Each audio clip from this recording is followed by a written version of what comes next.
Right now we're here in our little shop, Lakeside, about to eat my childhood tuna sandwich.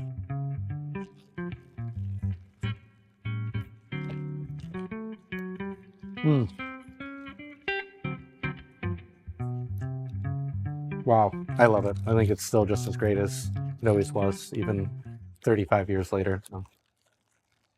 Tuna is like it's so approachable to people, and I think it's nostalgic, and that's a lot of what Layers is tying in things that are familiar and maybe from your childhood or things that you just like to eat all the time. And when you come here, you get that, but you get better ingredients and you get more thoughtful execution. And I think that is sort of what makes Layers great. I'm Avery Hardin. We're at Layers Green Lake in Seattle, and today I'm going to show you how we make our tuna sandwich.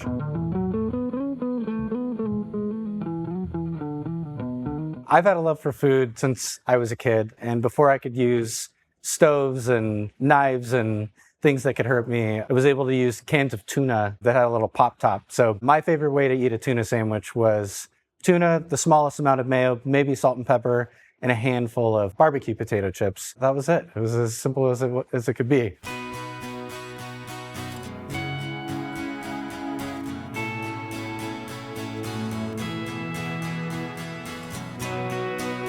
I think it all starts with the tuna. Tuna is not all created equal.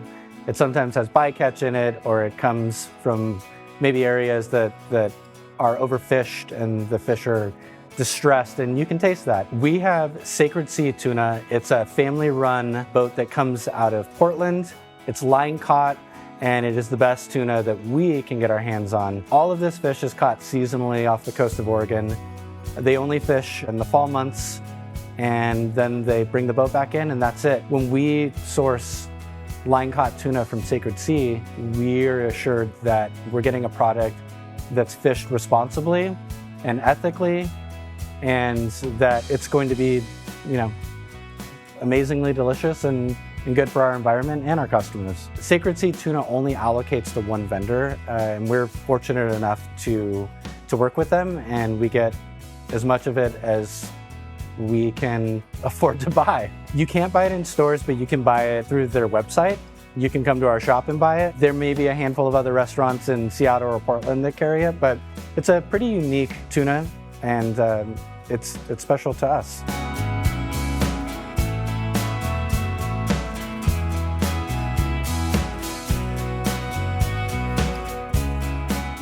Chicories in Washington thrive, especially in the winter. We're able to access them most of the year, locally, not far from where the restaurant is. They're crispy and robust, and there's so many different varieties of them. For us, chicories are great because they add complexity and another flavor to the mix. The tuna is sort of sweet. The chips are a little sweet and salty, and bitterness is a really important flavor profile in food. I think it adds another dimension, and it can balance the dish itself.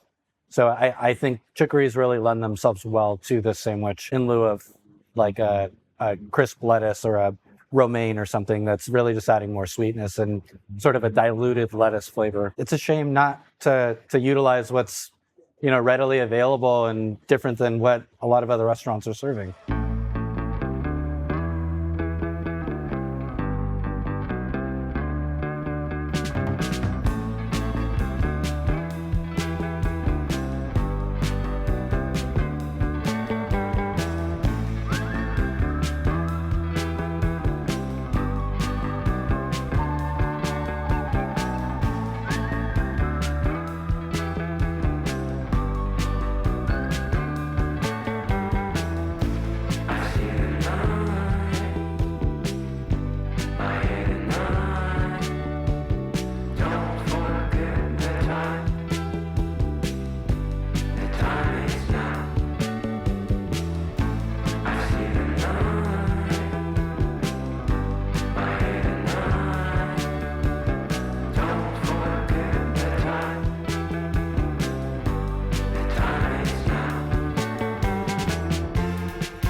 So over the years, as I grew and my palate adapted to things that were delicious, onions, herbs, I'm doing the thing.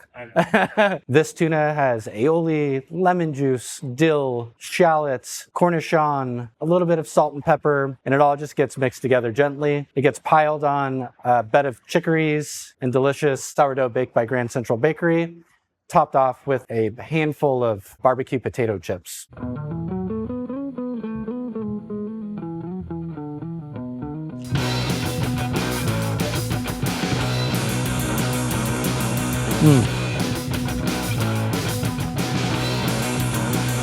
Wow, I love it. I think it's still just as great as it always was, even 35 years later. So.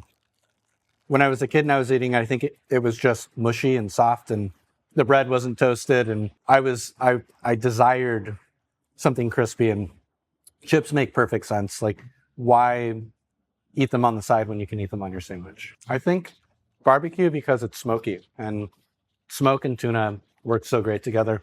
My wife preferred cheesy Doritos, which I get. It's like a tuna melt thing, but I'm sort of against tuna melts. I don't like them. I'm asked constantly to put one on the menu, and occasionally we accommodate those requests, but I'm a purist, and I just want tuna the way it is. Always on the menu, never leaves. So how does it rank as far as like top sellers? Number one seller. It is? Year round. We sold 12 or 13,000 tuna sandwiches in a year.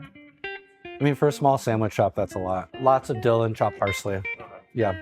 And then, shallot, cornichon. The mayonnaise we make ourselves.